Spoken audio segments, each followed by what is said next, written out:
Those puppets are in trouble, guys. That's what I'm saying. Like all the African immigrants in Europe, in America, that are complaining, that are panicking, no, Trump this. If anything, we should all stand behind Trump and encourage him and speak up against our leaders back home. This way Trump can hold all of them accountable and kick them out. Because the US influences the world.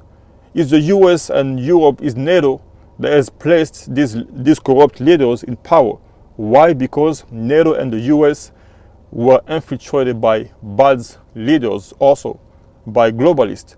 But like now we have someone that's actually against globalism, that's against those puppet masters, that control the world. Of course, so like now he can use the same US, that same power that the US has, to do something good in other countries, to reverse the damage that the US has caused. Now so if anything, we should all stand behind the man that's trying to reverse the damage that the US has done, that NATO has done around the world, you know? So yeah, so like we should all join this fight, all support Trump and ask him and support him and speak up against those like puppets, so that he can expedite the process of removing them and holding them accountable. Guys, when Trump comes back, it's going to be a cleanup of the whole entire earth, the whole world. Like all those leaders won't have nowhere to hide.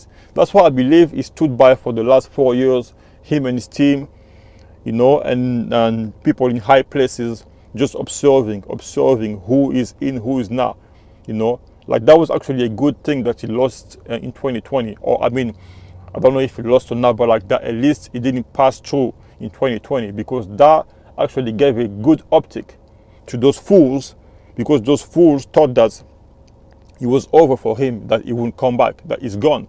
So like now Trump was just playing the weak guy when he was observing, okay, who's making deals with the sellouts, who's making deals with the puppet masters, with all those fools, you know, like all those, like, you know, slave masters and shit.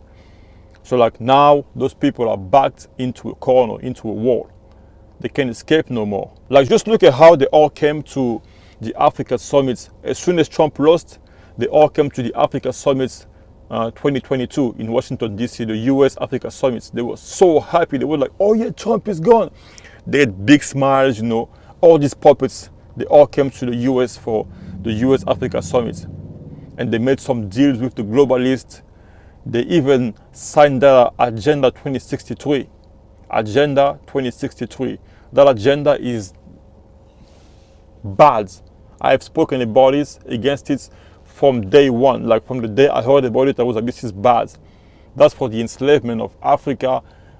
That's enslavement of Africa, of all humanity. And only the elites are gonna be living well at that time.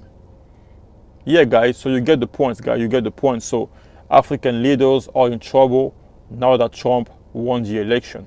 Trump asked them a few simple things. Build your line of defense. Also, eradicate corruption in your country. And these fools did not do it. He asked them to take care of their people. These fools did not do it. Their time is over.